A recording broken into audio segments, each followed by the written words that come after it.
Welcome to Show Me the Proof, Get to the Point, the B2B marketing podcast where we show you the proof in the form of case studies and success stories. And we get straight to the point with your hosts and founders of Proofpoint Marketing, Mike and Gabby Grinberg.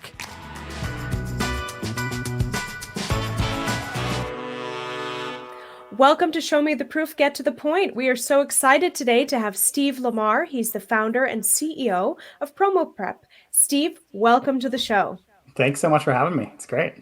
Well, you've got a pretty juicy case study for us to dig our teeth into today, and we're excited to learn more about it. And this is going to be a new one for the podcast because we are talking about personal branding vis-a-vis Twitter. So Twitter, in case anyone has forgotten, is that social media platform where you tweet, not like a bird, but you put like 140 characters out there, right, Steve? So you're going to share us a little bit more about that. I remember Twitter kind of back in the day when I was first starting out my career in marketing and social media marketing in particular, and it was the number one place to be. It was the only place to be, actually. And I miss those days fondly. We've made the decision kind of as a company to focus our efforts on LinkedIn. And so we've sort of put Twitter on the back burner, but I'm really excited and interested to hear about your success with Twitter. So let's jump right in. Great. Yeah, so it is interesting because you mentioned LinkedIn and Twitter, and I think when you're talking about a B2B and where to focus, you can't spread yourself too thin. And I'm still in LinkedIn and do a little bit there, but I think I did gravitate towards Twitter, and it's a very fast-paced sort of platform where people are sharing a lot of ideas very quickly, and so it is kind of a harder place to get into, I think. And particularly getting people to follow you, and you're kind of tweeting out in the void a lot in the beginning. And so it can be frustrating. So I think depending on what your goals are, but I think you can kind of treat it like any other platform where it's really about connecting with individuals. And you have the ability to push out to the masses, but you're able to connect with individuals, which I think really is what I found success in, is trying to really either through direct messaging or through commenting on people's posts and things like that, where you actually engage. So let's get to the proof, Steve. Through your efforts in this campaign, which we'll dive into the details a little bit further, let's talk about what did you see? What did this effort achieve for you and your company?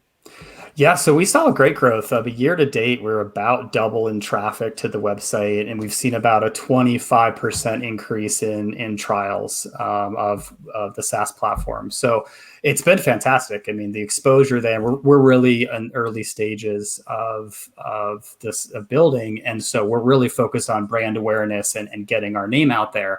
And so to have a platform where you can get a lot of exposure has been fantastic. So it has led to the trickle down to the website and actually to new people signing up. So you guys have obviously a freemium model. Have you seen yet the actual end revenue impact from these efforts? Yeah, it has turned into revenue as well, which has been great. I think having that connection directly on Twitter, people relate to you a little differently, and particularly with a business like ours, where we are, we're a bootstrap startup and kind of trying to be scrappy and get out there. And so I think there is a connection when you talk with people and demo with people because you may have had interactions with them on Twitter first. So let's talk a little bit about soup to nuts. Like, what are you actually doing? What is going on Twitter? What is Promoprep, the company, doing? Your company handle versus you, Steve Lamar, and how is that different than maybe what we've seen in the past from Twitter? And share a little bit about that. Sure, I could kind of break it down in a couple different ways. One would be, how am I kind of building in public, right? So talking about the good things, the bad things that are happening as building a business. And so that attracts certain people because there's interest there from the standpoint of am I adding new features to the product that they might be interested in, or is it solving a problem they might be interested in? So it's not promoting the product as much, but just talking about some of the things that we're seeing in the market or seeing other customers having issues with that we're now putting something out there. So I do talk about that a bit on my profile. So that's one piece, and then the other is more that marketing side of trying to talk more about marketing things that are interesting to our actual customers. So for instance, and my partner also is out tweeting as well. And she's put stuff out about how Pinterest is growing or how Snapchat's growing, or I might post things about Google Analytics because that's interesting to people and marketing managers and things. So trying to put content out there that's helpful to the community that isn't necessarily directly connected back to the product, but establishes us as in the marketing community. So maybe give us just a brief, 30-second overview of what Promo Prep does and who you're targeting, because you kind of mentioned, marketers, marketing managers, etc. But maybe just to set the stage for the rest of the conversation. Yeah, where it started, I been in marketing for a decade or so, and I worked a lot with brands. I worked in agencies, and so really ran into marketers that the teams were using spreadsheets, and it was very complicated. And so this tool helps them with the planning. It's basically a marketing calendar. So it helps with the planning and team collaboration. And so our target really is marketing managers, marketing directors, marketing teams primarily. And it can span different industries for sure. Some of the sweet spots would be in e-com because they tend to be highly promotional. And anywhere, even other B2B marketing teams as well, anywhere where there is some sort of complication of their campaigns and being able to track their campaigns, and they have a large enough team that they need to keep everything in one spot effectively. So this idea of, personal branding online, and we see this a lot on LinkedIn. And I think Twitter, it's always been there because of just the nature of the platform. It's your own personal Twitter page, and people can have their own opinions there. But, this idea of personal branding and creating content and promoting yourself, but also sort of elevating the voice of your company or the brand that you are a part of, is kind of catching fire right now. How do you and your business partner, how do you guys manage that? Are there certain topics that you each talk about individually? Are there things that you decide, nope, we're not going to talk about that? That's not nascent to our brand. Kind of walk us through a little bit about how this came about and how does it unfold in your day-to-day life as the CEO of a company? From the personal branding side, I don't really have a whole lot of guardrails because I do want to become genuine and connect with people. And so I'm not trying to just push my message out as much. So there aren't really a lot of rules we've set there.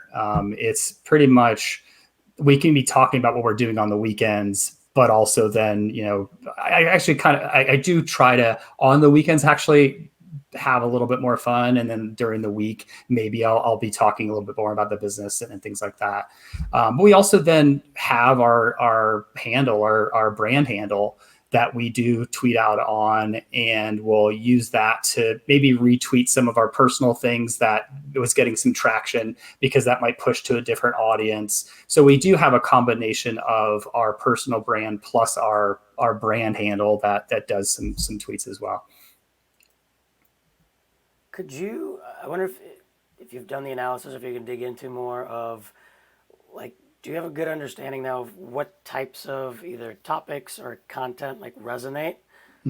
Specifically, what types of things are actually driving the growth, if you will? Yeah, I think there's a combination of the format. Twitter is interesting because you could have your 280 characters, or you can add threads. LinkedIn, you've got kind of pretty much one format. Yes, you can put video and things like that, but you could have just one thought that you push out or something that is longer. And what tends to resonate is threads where you have thoughts that you're joining together.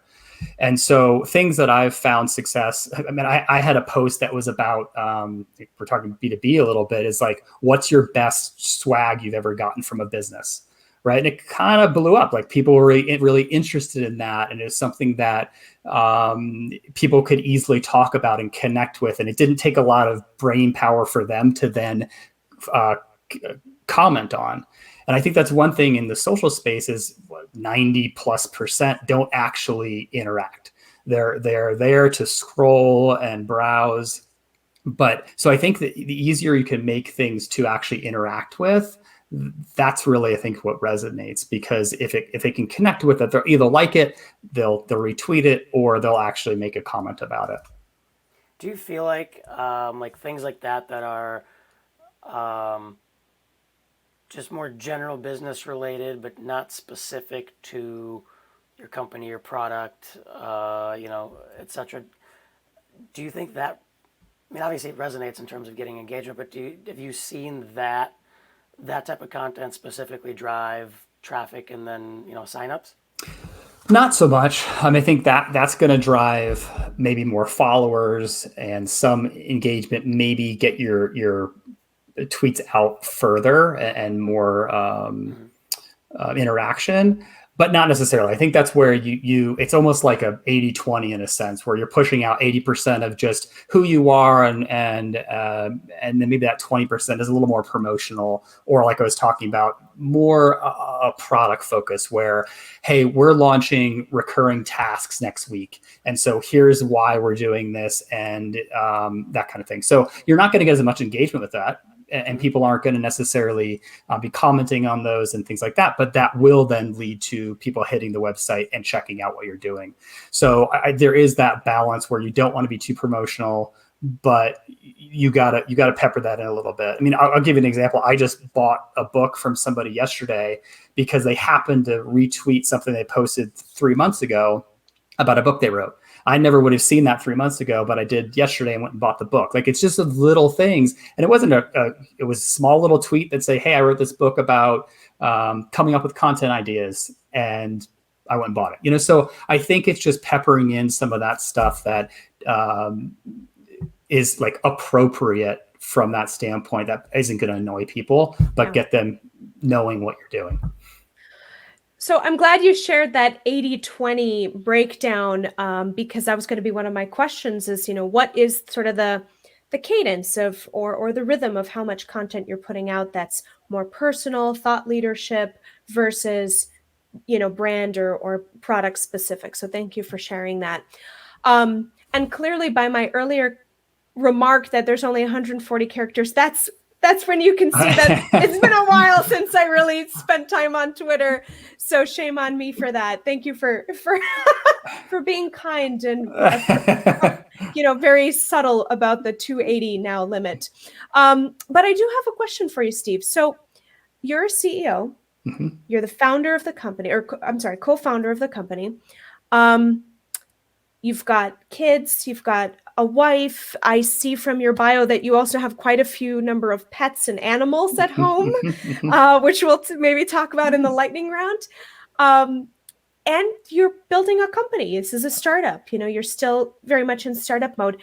How do you, as the CEO, and with all the other titles and job responsibilities that you have in and outside of the company, how do you make time for this? How do you do it? It's definitely a balance, right? I think I try to keep the balance between what I do at work and what I do at home. I mean, now working at home and everybody else is too, but I'm here anyway. And I think that, I'll work in the evenings here and there, but it might be with my laptop while we're watching TV or things like that. So I think there's the balance is there. And I've got older kids, so it's not quite as hard. I don't have toddlers running around and things, so it's not quite as difficult there. But I don't know if that fully answered your question.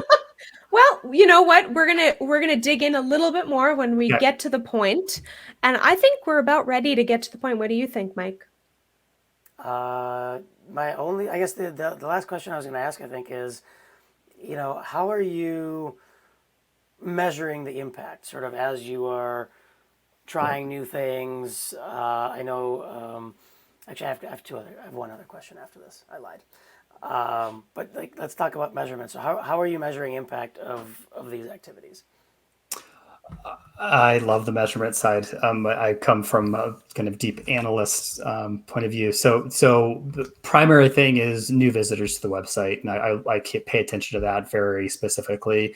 I do have existing customers that come because they go to the website and then go click login. So I don't pay attention to them as much as people coming to the site.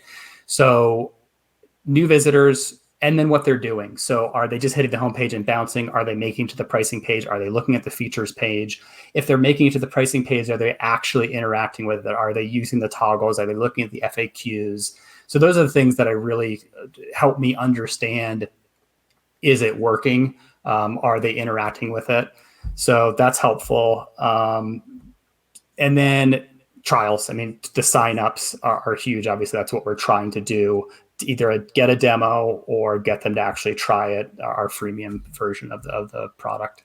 On the traffic side, are you looking at particular channels or are you just looking at overall traffic? I focus mostly on overall just to get a pulse, but definitely digging down into channels. As we're talking about Twitter and what that's done, I've definitely seen an uptick in direct and organic. So it's not just about the channel that I know is driving and I can see clicks from and traffic from. It's actually how is it impacting the other channel, the two other channels that are a little harder to measure. Yep, I was leading the witness a bit. I was hoping you would go there because that's one of the things we generally will almost always advise our clients is you look at organic, specifically brand traffic, and even organic and paid, even if you're running paid search. Yep. But look at brand traffic and direct as a leading indicator of are your demand and brand activities working? Absolutely. Right? That's yeah, awesome. Yeah. So before we get to the point, I want to circle back to something that came to mind. So earlier in the conversation, you said that there's been a 98% year-to-date increase in traffic to the website and 25% increase in signups. Outside of the Twitter engagement that you and your co-founder are doing, what other marketing tactics or channels or strategies are in place at the moment? Yeah, so we do have some organic, right? So that the site's optimized and that drives a certain amount of traffic, not as much as I want. I mean, I come from the SEO space, and so it's unfortunately something that I've neglected a little bit from the standpoint of building up content, but definitely some organic. And then not as much marketing as much as just kind of it's direct sales outreach. So we do email outreach as well. So that's drives some traffic as well. It's the time of the segment where we're going to get to the point. So in this part of the show, we're going to break down this case study even further so that our listeners at home can actually replicate your success. My first question to you is, why Twitter and why not LinkedIn? Particularly because I got traction early in Twitter. And I came on to Twitter when there's this explosion in marketing Twitter towards the end of November, early December, where a lot of marketers got exposure and really connected with each other. And so that's where I was gravitating towards. And so all of a sudden there was an audience that was exposed, right? Where in LinkedIn, it's not as apparent, right? Yes, you can be doing and searching for people's profiles and trying to connect with them and do that kind of really hard work to really connect with people. But Twitter kind of almost exposed itself, and it almost made it easier to go find people that I wanted to be talking with. But I think just more broadly is it comes down to where is your audience? Can you find your audience? And since I found it, that's where I stuck. So quick side note, the marketing Twitter, that is a hashtag. Is that correct? That's or how did you kind of come about that thing on Twitter? Yeah. So one person, her handle is that Christina. She basically pushed out and said, hey, if you have 1,000 or fewer followers, introduce yourself. And so all of a sudden it became this thing where you get on Twitter and it's kind of intimidating. There's a lot of things happening. It's fast paced. You don't know where to jump in, and nobody really cares until you have some follower base. And she opened that up, and all of a sudden people were introducing themselves and saying, hey, this is who I am. And all of these people started following one another, and it built this community very quickly, which I think is very unique and doesn't happen often, but that's where that started.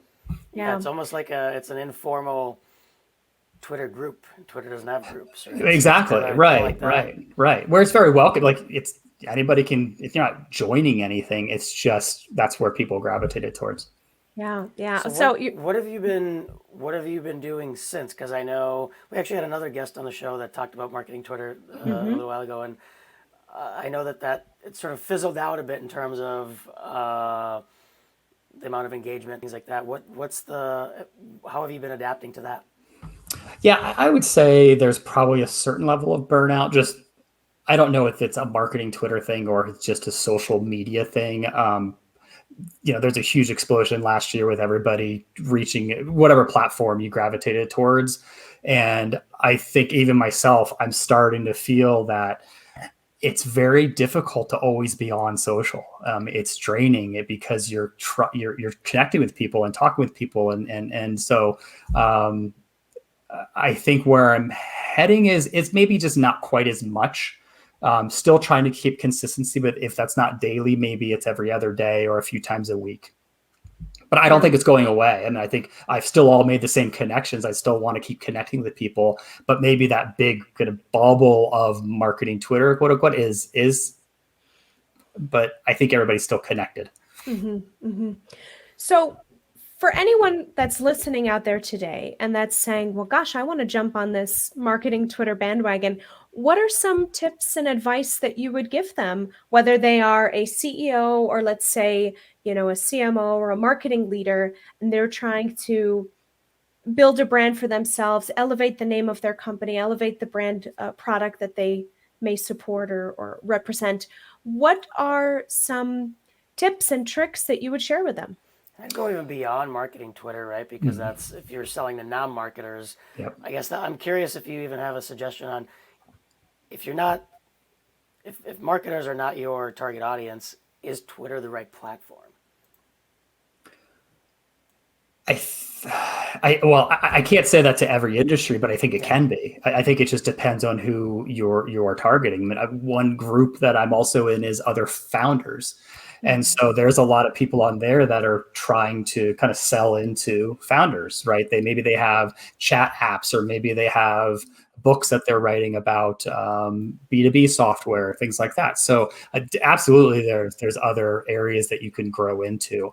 But I think part of it is starting, have lower expectations at the beginning and start by interacting with people that are in your audience. You're not going to be able to be pushing posts and tweets out there and get any sort of engagement for a long while until you've actually started to establish relationships with people individually, either through interacting with their tweets and commenting on them and having kind of conversations there, or actually not publicly, but inside direct messaging and connecting with them there. I think those are the two starting points that people and myself found the most success with, because otherwise it's frustrating when you are pushing content out there that doesn't get any engagement. Now, I know, for example, on LinkedIn, there's some pretty significant evidence that says that if you're using some sort of third-party publishing tool, like let's say a Hootsuite, for example, that now I don't think LinkedIn will ever admit this, but we have heard through the grapevine that content gets suppressed because the idea is, oh, you're pre-scheduling or this is branded content, company-handed content. So we're going to suppress that. So what we see a lot of happening on LinkedIn is people natively going to the platform, whether it's on mobile or their desktop, to share. What about in Twitter? And specifically for you, Steve, as a busy CEO, as a dad, founder, all of the above, are you using tools to help you pre-schedule, or are you doing this all sort of natively and off the cuff? Me personally, I do off the cuff. I'm not using any schedulers, however, I do see a lot of people that use schedulers with success. They'll tweet something out and then have the system retweet it at a later time. But the reason they're finding success is because they're not just scheduling it and forgetting about it. They keep the communication going and the interaction happening. And so I can't speak to if the algorithm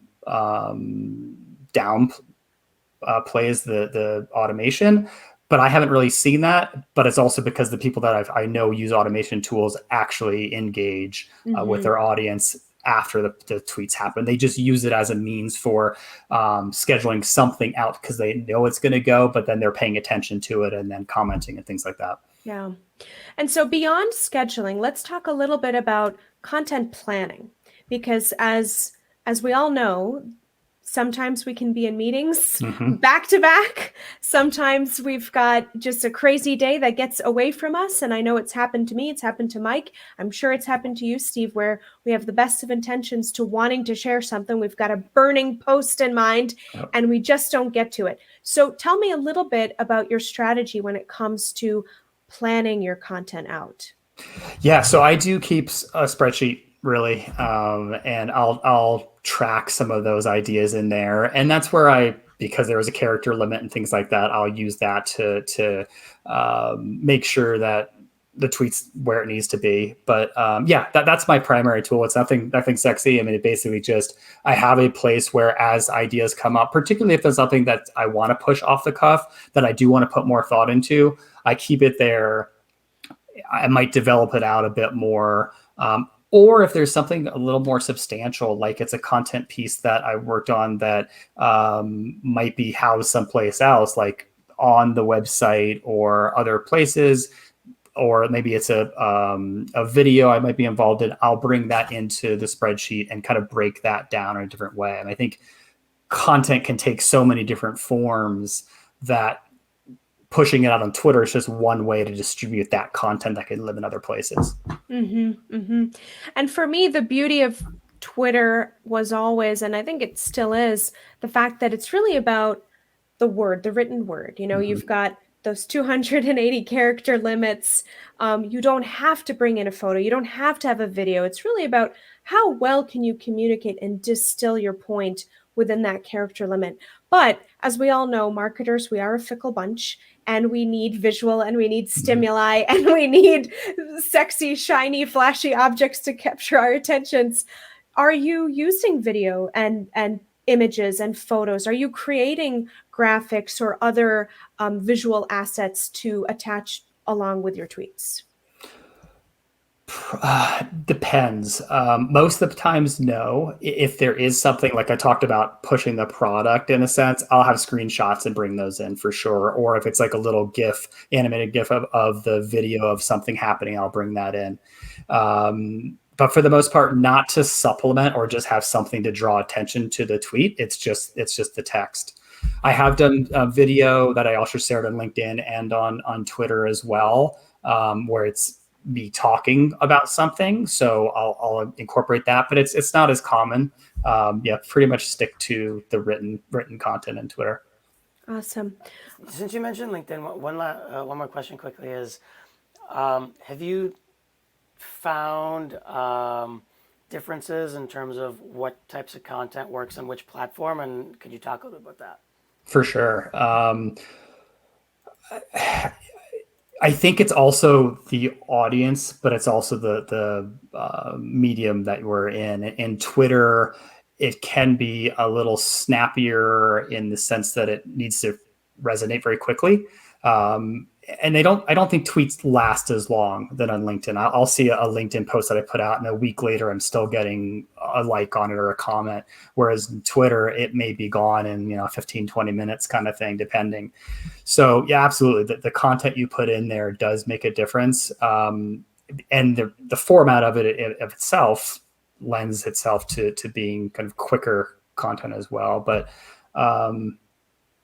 Yeah, I think on LinkedIn, the audience that I have, I actually kind of know people more over there because they're actually people I've worked with before. And so I may change the content I put over there because I know they'll respond to it differently than the people that I push out on Twitter. So there's definitely a balance. So one other question that I had, and this is maybe a little bit personal because I'll share a little an anecdote. I am curious, have you had any negative or interactions or a fallout, or somebody maybe in your pipeline say something like, oh gosh, you post too much personal stuff, or I don't want to hear about your kids and your dogs and your cats and your chickens and your time on the weekend. Like, have you seen or experienced any kind of negative comment or a fallout from your efforts on Twitter? No, and I think it's actually the opposite a little bit on Twitter because there is a little bit more of an expectation to have a little more personality and not just be pushing out about work-related things or business-related things. And there's definitely people that's what they stick to. They 100%, they don't sway from what their message is. But there's, and myself included, I'll put different content out there. It really doesn't matter to me as long as it's not. I don't put a lot of like personal family stuff on. I'm not trying to turn this into Facebook kind of thing. It is related to me a little more professionally, but different than LinkedIn. Like there's stuff on Twitter I definitely would put in that I won't put on LinkedIn. Makes sense. All right, one final question from me, and then Mike, if you have something else, I'll let you round it out. You mentioned that you're also involved with other founders and other company owners on Twitter, but outside of social media, outside of Twitter, maybe even outside of LinkedIn, have you experienced or have you heard from other co-founders, other founders, other business owners that have said, like, I'm never going to do that, or I don't know how you can do that, or I don't have the time for that? For sure. And what is your response to that? How do you get across that, no, this is a good thing? It's somewhat where you're comfortable, because it's like any other marketing where you kind of have to experiment to see what works and what doesn't work. And if you're comfortable pushing your views out there and your thoughts out there, which I'm not always. I mean, it's sometimes a struggle for me. I'm more introverted, and so sometimes it is harder for me to push that stuff out there. So if you're not comfortable there, then you can be there, and that's where you can communicate with people and comment on their things and maybe do some direct messaging and interact that way without actually posting. So I think you can still get involved with it without feeling like it's overwhelming and consuming, and you have to be pushing things out all the time. Okay, yeah, I think we generally put the pressure on ourselves as entrepreneurs, as business people. It's sort of, no one's forcing you to go and post 5 times a day or 2 times a day or even once a day, or heck, like you figure out what works for you and then you decide how much you want to scale it, how much you don't. Absolutely. All right, one last question for me. I lied. So this is really about kind of getting started, because as we all know, especially as marketers, sometimes getting started is our biggest hurdle. Putting an action plan in place is always the hardest step. So Steve, for our audience today that's listening, if they're thinking, I really got to start doing something with my personal brand, or I really want to get in on this marketing Twitter, what advice would you give them? What is the step or tool or anything that you use to kind of just start? What would that be? I would say start where you're comfortable, as I was saying, the platform, because it could be Instagram, and there are some B2B that work in Instagram or LinkedIn, obviously, and Twitter. So find where you're comfortable. If you're already in a space and you're good there, I mean, I'm in a Facebook group that I frequent, and I'm very comfortable there, and I love posting there and interacting with people. So that's another place you can be as well. So it doesn't have to be Twitter or LinkedIn. You can go to places that you're comfortable. And once you're there, don't be afraid to comment on things and interact with. I think I for the longest time didn't. I was definitely just somebody that scrolled through things, and I was just doing it as kind of a mindless activity. But if you create some goals for yourself of, I'm going to at least comment on three things today, and that's going to be my starting point, and then build on top of that, I think you can work your way up. Well, it's that time of the show where we now go to the lightning round. Right. So quick, Mike, do you want to do the lightning round or me? You do it, because I forgot to pull up the questions. Okay. All right, Steve. So first question, what's the main KPI you use to evaluate marketing success? 100% trials / demos. Did they fulfill what my goal was? Yep. Okay. What's a new marketing strategy or tactic that you're looking forward to testing out this year? Content marketing, absolutely. I've neglected it. Like I said, I've come from the SEO world, and the fact that I haven't really done that just drives me crazy. So definitely want to get in more in adding content to the site, because that then fuels everything else as well. That can lead down to Twitter, to LinkedIn, to other places. So it's something I keep kicking myself on, and I'm going to do it. Well, absolutely. We agree with you on that point. All right. What's a tool or platform you use in your work that you couldn't live without? For sure, Twitter, and I throw LinkedIn there as well, because I love that platform as well. But just another tool, I Snagit comes up all the time for me. It's a desktop tool for capturing images. I love that tool. I use it all the time. Awesome tool. Yeah. So I'd say hands down, that's kind of the one I use most frequently. Awesome. What is your favorite, or you could answer this either your favorite or your least favorite business word or phrase? I'd probably say solutions. Being favorite or least favorite? Oh, sorry, favorite. Okay. I like being a problem solver. I like having a problem to solve and then giving that to somebody to help them. So, and that's really what started my business, was seeing a problem that I was feeling and other people were feeling and trying to solve that. So I would say that's my favorite. Yeah. What are some of the podcasts that you listen to most frequently? I've got a couple. One is I mentioned, I don't think I mentioned by name, but Arvid Kahl has one who is, it's the Bootstrap founder. And he really talks about getting going in starting a SaaS business. And it's just been immensely helpful. He's got a lot of great stuff there.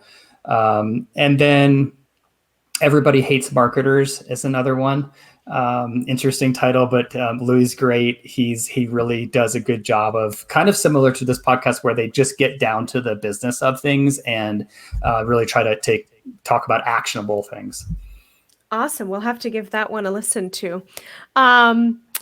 Okay, this is sort of related to the number of animals that you have at your house. So I understand you have a dog, you have several cats and chickens. Yes. If you could only save one of them, which one would you choose? Oh, definitely my dog. But the cats, I'm afraid of. They don't like me. They love the rest of my family, but not me for whatever reason. So that one's tricky. I adore the chickens, but if I had to choose, absolutely my dog. He's great. What's your dog's name, and what kind of dog is he? His name is Moki. We adopted him when he was probably 9. He's pushing, 13, 14 these days, Wow. But still just the sweetest guy. He's some sort of cattle dog. Yeah. Okay, awesome. Yeah. Like a shepherd kind of mix? Yeah, a little small, medium size, just great personality, and he's come a long way since we adopted him. Well, that's wonderful. Well, Mike would agree with you on the dog. We only have the dog. So we only have a dog, so that's easy to save. We would only save him. I mean, yeah. But he's also a shepherd. He's a shepherd mix, and he's 11, and he's also was very rowdy when we adopted him, but he's mellowed out. So he's good member of our family. Last but not least, who is a B2B marketing expert that you admire either on LinkedIn or Twitter? Ross Simmons comes to mind. He's on Twitter, great content marketer, pushes a ton of ideas about not only creating content, but how to distribute content. I'd absolutely recommend him. Andy Christodina. He's Orbit Media, fantastic, pushes a lot of content out about Google Analytics and content, which are two things that I love. So kind of, again, on that content side, but I'd say the two of them are fantastic. Wonderful. Well, thank you, Steve, so much for joining us on the show today. You're welcome. What's the best way for our listeners to connect with you? Yeah, so you can find me on Twitter at Steve J. Lamar, and then on LinkedIn at Steve Lamar, and check out our website at promoprep.com. Wonderful. Thank you, everyone, for listening, and we'll see you next time. Thanks for tuning in to the Show Me the Proof, Get to the Point podcast. Join us weekly for new episodes and seriously smart B2B marketing success stories. We'll show you the proof and get to the point every time. Find additional resources on the Proofpoint website, www.proofpoint.marketing, including the full episode library with show notes, guides, templates, and more great resources. If you like this episode, don't forget to subscribe, and please leave us a review on iTunes or wherever you listen to podcasts.